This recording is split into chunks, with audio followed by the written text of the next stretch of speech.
سورہ آراف کے 7ویں رکوع اور 8ویں پارے کے 14ویں رکوع میں اللہ رب العالمین ارشاد فرماتا ہے ان ربکم اللہ الذی، بے شک تمہارا رب اللہ وہ ہے جس نے خلق السماوات والارض فی 6 ایام، آسمان و زمین کو 6 دنوں میں پیدا فرمایا.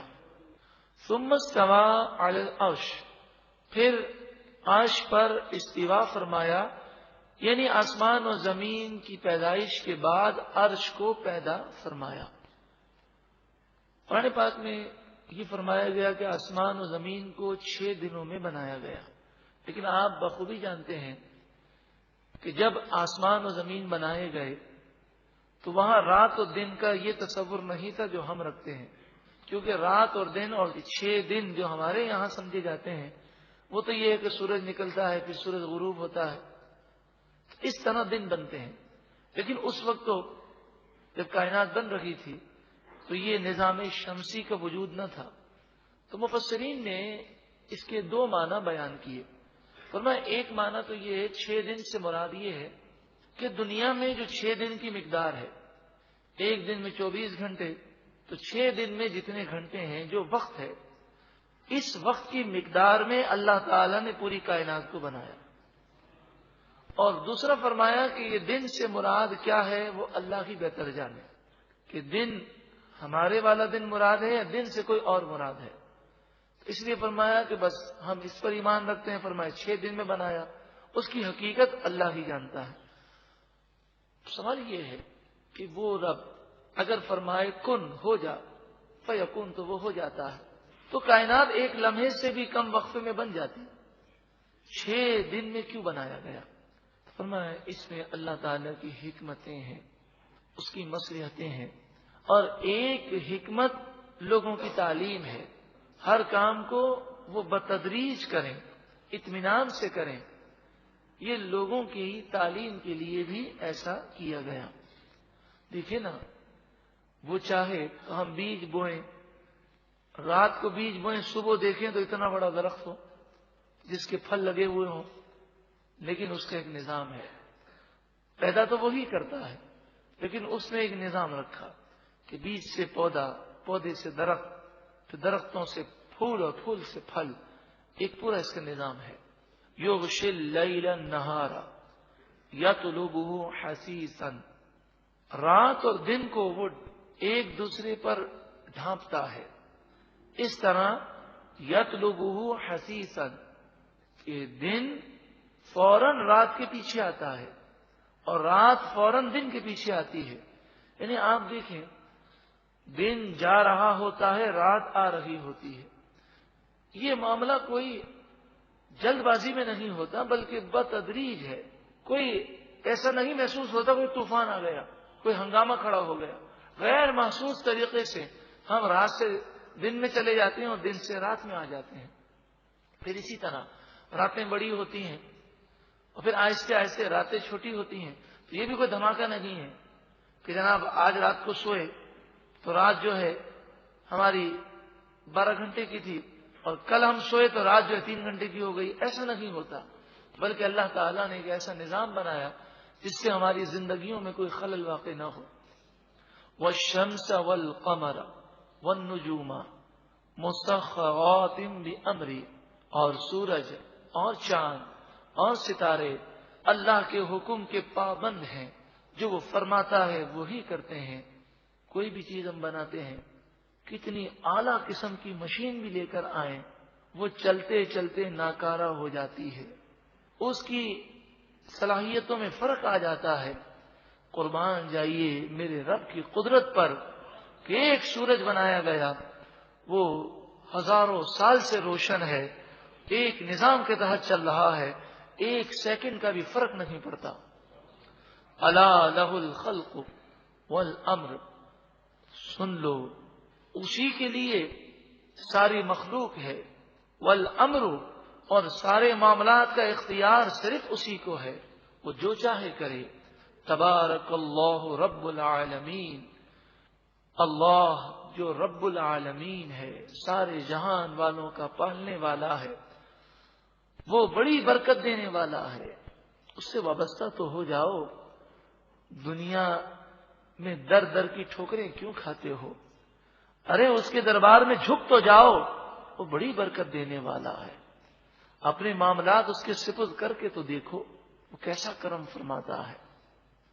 ادعوا ربکم تضرعا وخفیا، اپنے رب سے دعا مانگو روتے ہوئے، تضرعا گریہ زاری کرتے ہوئے، وخفیا اور دل دل میں بھی دعا مانگو، یعنی زبان سے بھی دعا مانگو، اور جب زبان سے دعا نہ مانگو تو چلتے پھرتے تمہارا دل اللہ کی جناب میں دعا کر رہا ہو۔ دعا سب سے افضل عبادت ہے، اس لیے کہ سب سے زیادہ توجہ انسان کی دعا میں لگتی ہے۔ اب دیکھ لیجیے گا کہ اگر کسی کو نماز میں توجہ نہیں ہوتی، وہ 5 منٹ پہلے آ جائے مصلی پر اور 5 منٹ بیٹھ کر اللہ کی بارگاہ میں دعا کرے، پھر نماز پڑھے، اس کی توجہ اللہ کی جناب میں لگ جائے گی۔ تو دل ہر وقت اللہ کی بارگاہ میں دعا کرتا رہے اور دل کی توجہ اللہ کی جناب میں ہو، انشاءاللہ دونوں جہاں میں بیڑا پار ہوگا۔ انہ لا یحب المعتدین، بے شک وہ حد سے بڑھنے والوں کو پسند نہیں فرماتا۔ تو دعا مانگنے میں بھی حدود ہے۔ مثلا ایسی چیز کی دعا نہ کی جائے جو ناجائز ہو۔ مثلا حسد کی وجہ سے کوئی یہ دعا نہ کرے یا اللہ فلاں مسلمان کو تباہ کر دے، تو یہ حد سے بڑھنا ہے۔ اسی طرح دعا میں ایسی چیزوں کا مطالبہ نہ کرے جو ناممکنات میں سے ہیں، یعنی ممتنع بالعادت ہے۔ مثلا وہ یہ نہ کہے، بوڑھا شخص یہ نہ کہے کہ پروردگار تو مجھے 25 سال کا کر دے۔ اللہ تعالیٰ تو کرنے پر قادر ہے، لیکن عادتاً ایسا نہیں ہوتا۔ تو دعا کے اندر ایسی دعائیں نہ کی جائیں کہ جو آداب کے خلاف ہیں۔ اس سے پتہ چلا کہ دعا کے بھی آداب ہیں۔ اگر آپ دعا کے آداب سمجھنا چاہتے ہیں تو فیضان مدینہ سے یہ کتاب حاصل کر لیجئے، فضائل دعا۔ یہ اعلیٰ حضرت امام اہل سنت کے والد گرامی نے لکھی، جس کا نام ہے فضائل دعا۔ فیضان مدینہ سے انشاءاللہ مل جائے، اسے آپ مطالعہ کیجئے، معلوم ہوگا کہ دعا کے کیا آداب ہیں۔ وَلَا تُفْسِدُوا فِي الْأَرْضِ بَعْدَ إِصْلَاحِهَا، زمین کی اصلاح کے بعد زمین میں فساد نہ کرو، اسے نہ بگاڑو۔ وَادْعُوهُ خَوْفًا وَطَمَعًا، اور اللہ سے دعائیں مانگو خوف رکھتے ہوئے اور امید رکھتے ہوئے۔ خوف تو اس بات کا ہو کہ ہم گناہگار ہیں، سیاہ کار ہیں، اس کے دربار میں ہاتھ اٹھانے کے قابل نہیں، اور امید اس بات کی ہو کہ وہ تو بڑا کریم ہے، رحیم ہے۔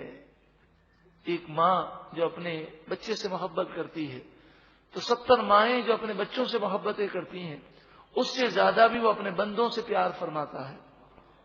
تو امید بھی ہو اور خوف بھی ہو۔ ان رحمت اللہ قریب من المحسنین، بے شک اللہ کی رحمت نیکوکاروں کے قریب ہے۔ مفسرین فرماتے ہیں کہ دعا کے بعد نیکی کا ذکر ہے، اور پھر فرمایا گیا کہ رحمت، اللہ کی رحمت نیکوکاروں کے قریب ہے۔ تو فرمایا دعا کی قبولیت کی ایک شرط یہ ہے کہ بندہ جب دعا کرنے بیٹھے تو پہلے اپنے تمام صغیرہ اور کبیرہ گناہوں سے سچی پکی توبہ کرے، اور یہ نیت کرے کہ پروردگار اب میں آئندہ کبھی یہ گناہ نہیں کروں گا، اور پھر اپنے گناہوں پر آنسو بہائے، عاجزی گریہ وزاری کرے، دعا کرنے میں دکھلاوا نہ ہو، دعا کرتے وقت اللہ کی طرف اس کی توجہ ہو، اور پھر وہ دعا مانگے، اللہ تعالیٰ کی رحمت اس کے قریب ہے، اس کا بیڑا پار ہو جائے گا۔ عام طور پہ دیکھا گیا کہ مرد اور خواتین جب دعا مانگتے ہیں تو ان کی عادت آپ بھی جانتے ہیں کہ ادھر ادھر دیکھنے کی ہے۔ اب آپ سوچیں، ایک فقیر ہمارے پاس آتا ہے، وہ ہم سے بھیک مانگتا ہے، بتائیے ساری توجہ کس طرف رکھتا ہے؟ وہ ہماری طرف رکھتا ہے، وہ ادھر ادھر نہیں دیکھتا، اور اس کا دھیان ہماری طرف ہوتا ہے۔ تو دعا کے اندر دھیان اللہ کی طرف ہو، اور ادھر ادھر دیکھنا یہ دعا کے آداب کے خلاف ہے۔ اسی طرح بعض لوگ دعا کے دوران انگلیوں سے کھیلتے ہیں، انگلیوں کو موڑ لیتے ہیں، ہاتھ بند کر لیتے ہیں، یہ بھی دعا کے آداب کے خلاف ہے۔ دعا کے اندر نگاہیں نیچی ہوں، ہاتھ پھیلے ہوئے ہوں، ہتھیلیاں قبلے کی جانب یعنی آسمان کی طرف ہوں، کیونکہ دعا کا قبلہ آسمان ہے۔ تو ہتھیلیاں اس طرح ہوں بالکل سیدھی، اور اس طرح جیسے بعض لوگ یوں کر لیتے ہیں، جسے موڑ لیتے ہیں، بعض اس طرح یوں کر لیتے ہیں، بعض اپنے گھٹنوں پر رکھ لیتے ہیں۔ تو دعا کا ایک طریقہ ہے، ایک ادب ہے۔ دعا کے اندر ہاتھ سیدھے ہوں تاکہ ہتھیلیاں آسمان کی طرف ہو جائیں۔ افضل یہ ہے کہ ہاتھ سینے کی سیدھ میں ہو، یا پھر وہ کندھوں کی سیدھ میں ہو، یا چہرے کی سیدھ میں ہو، یا اتنے بلند ہو جائیں کہ بغل کی سفیدی ظاہر ہو جائے۔ اب بغل کی سفیدی سے یہ مراد ہے کہ جب احرام کی حالت میں کوئی ہوتا ہے تو آپ جانتے ہیں کہ وہ میدان عرفات میں اس طرح ہاتھ بالکل بلند کر کے دعا مانگتا ہے، چونکہ قمیص پہنا ہوا نہیں ہوتا تو بغل نظر آتے ہیں۔ تو اس طرح ہاتھوں کو بلند کر کے تنہائی میں رو رو کر دعائیں مانگیں، بڑی دعائیں مقبول ہوتی ہیں۔ اصل بات یہ ہے کہ جس سے مانگ رہے ہیں ساری توجہ اسی کی بارگاہ میں ہونی چاہیے۔ وَهُوَ الَّذِي يُرْسِلُ الرِّيَاحَ، اور وہ ذات جو ہواؤں کو بھیجتا ہے، بُشْرًا بَيْنَ يَدَيْ رَحْمَتِهِ، اللہ کی رحمت بارش سے پہلے یہ ہوائیں خوشخبری دینے کے لیے آتی ہیں۔ یہ جو محکمہ موسمیات والے پیشن گوئی کر دیتے ہیں، تو اللہ تعالیٰ نے ایک نظام بنایا ہے، بارش کے آنے سے پہلے ہواؤں کا انداز بتا دیتا ہے کہ بارش برسنے والی ہے۔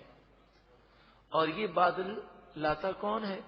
اللہ تعالیٰ کی قدرت سے ہوائیں لاتی ہیں۔ ان ہواؤں کو چلاتا کون ہے؟ اللہ تعالیٰ چلاتا ہے۔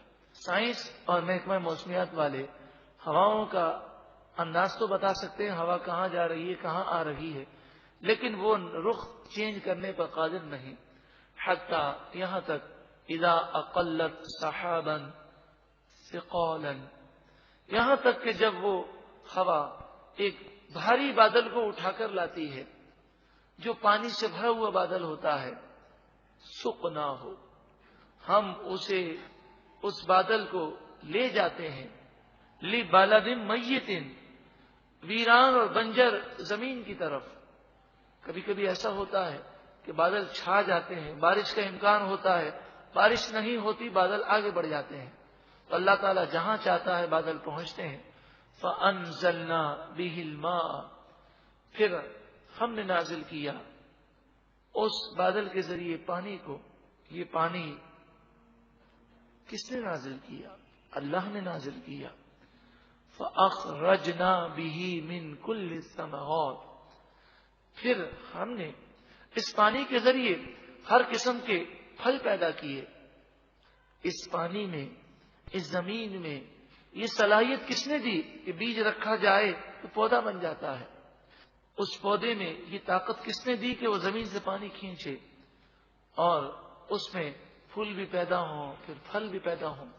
کذالک، اسی طرح، نخرج الموتى لعلکم تذکرون، ہم مردوں کو نکالیں گے، اسی طرح مردوں کو ہم پیدا کریں گے۔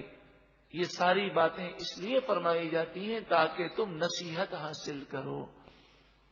مفسرین بڑی پیاری بات ارشاد فرماتے ہیں آپ دیکھیں، ایک پورا پودا ہے، ایک پورا درخت ہے، اس پر پتے ہی پتے ہیں، آم آپ کو کہیں نظر نہیں آتا، لیکن اللہ تعالی کی قدرت ہے کہ اس نے اسی درخت میں یہ طاقت پیدا کی کہ ایک جگہ پر اس کے پھول لگتے ہیں اور پھر وہ کیریاں بنتی ہیں، پھر کیری جو ہے وہ آم کی شکل اختیار کرتی ہے۔ تو رب العالمین جس چیز کا وجود نہیں اسے وجود دینے پر قادر ہے، تو کیا انسان اگر مر جائے تو دوبارہ اسے بنانے پر کیا وہ قادر نہیں؟ یقیناً قادر ہے۔ والبلد الطیب، اب بڑی پیاری مثال سمجھائی جا رہی ہے۔ قرآن پاک سننے والے تو بہت ہیں، مگر بہت کم لوگ ایسے ہوتے ہیں کہ قرآن پاک سن کر ان کی آنکھوں سے آنسو جاری ہو جائیں، قرآن پاک سن کر وہ علم اور معرفت حاصل کر لیں۔ اصل بات ہے تعلق زمین کا ہے، جو دل کی زمین ہے وہ کتنی زرخیز ہے، کیونکہ بارش تو ساری دنیا پر پڑتی ہے، لیکن جو زمین زرخیز ہوتی ہے اسی پر اور پیداوار اگتی ہیں، اور جو زمین دلدل ہے تو بارش سے تو کیچڑ بن جاتی ہے۔ فرمایا والبلد الطیب، اور اچھی زمین یخرج نباتہ بإذن ربہ، اچھی زمین سے اس کے رب کے اذن سے خوب پیداوار نکلتی ہے۔ والذی خبث، اور جو زمین خبیث ہو یعنی ناپاک ہو، بنجر ہو یا دلدل ہو، پتھروں پر اگر بارش برسے، جیسے روڈ ہے، روڈ پر کتنی بھی بارش برسے، روڈ پر آپ کو کبھی پیداوار نظر نہیں آئے گی۔ لا یخرج الا نقدا، تو پتھروں پر اگر بارش برسے بنجر زمین پر تو پیداوار نکلتی نہیں، اگر نکلے بھی تو نقدن، تھوڑی بہت کوئی گھاس پھوس اگ جاتی ہے۔ کذالک، اسی طرح، نصرف الآیات لقوم یشکرون، ہم آیتیں بار بار بیان کرتے ہیں اس قوم کے لیے جو شکر کرتی ہے۔ مراد یہ ہے کہ جس کا دل نرم ہے، اس کی زمین میں صلاحیت ہے، وہ قرآن نور کی بارش ہے، وہ قرآن پاک سن کر معرفت الہی حاصل کر لیتا ہے، اس کے دل کی دنیا بدل جاتی ہے۔ اور جس کی زمین یعنی دل کی زمین گناہ کر کر کے سخت ہو چکی، پتھر بن گئی، تو قرآن سن کر بھی اس کا دل ہلتا نہیں ہے، اٹھتے ہوئے جنازوں کو دیکھ کر بھی اس کی آنکھوں سے آنسو جاری نہیں ہوتے، اسے اپنی موت یاد نہیں آتی۔ ذرا غور تو کریں، یعنی انسان کتنا بے بس ہے۔ آپ نے لوگوں سے تو سنا ہوگا کہ سنا ہے کہ کوئی ایک صاحب بتا رہے تھے کہ کوئی دولہا تھا کہ جس کے 3 دن شادی کو گزرے تھے، اور وہ ولیمے کی تیاری کے لیے گوشت لینے کے لیے گیا اور ایکسیڈنٹ ہو گیا۔ ایسا ایکسیڈنٹ ہوا کہ اس کا سر جو ہے وہ گاڑی کے ویل کے اندر آ گیا۔ اب جب اس کی لاش گھر پر پہنچی تو آپ سوچیں کہ وہ نئی نویلی دلہن پر کیا گزری ہوگی، اس کی ماں پر کیا گزری ہوگی، جس نے کئی ارمان کے ساتھ اپنے صاحبزادے کا نکاح کیا۔ اللہ تعالیٰ ان کی مغفرت فرمائے۔ بات یہ ہے کہ نیک ہو کہ بد ہو، ہر ایک کو ایک مقررہ وقت پر جانا ہے۔ موت یہ نہیں دیکھتی کہ اس کا مکان ابھی تعمیر ہونے والا ہے، اس کا یہ پروجیکٹ مکمل ہو جائے پھر میں آؤں۔ موت یہ نہیں دیکھتی اس کے چھوٹے چھوٹے بچے ہیں ذرا جوان ہو جائیں پھر آؤں۔ موت یہ نہیں دیکھتی کہ اس کا یہ بہت اہم کام ہے، یہ پورا ہو جائے پھر آؤں۔ موت یہ نہیں دیکھتی کہ اس کو تو ابھی شادی کی پہلی رات ہے کہ تیسری رات ہے۔ جب وہ دن آتا ہے تو مقررہ دن پر مقررہ وقت پر موت آ جاتی ہے۔ عقل مند دانا سمجھدار موت کی تیاری کرے اور ایسے کام کرے کہ اللہ اس سے راضی ہو جائے۔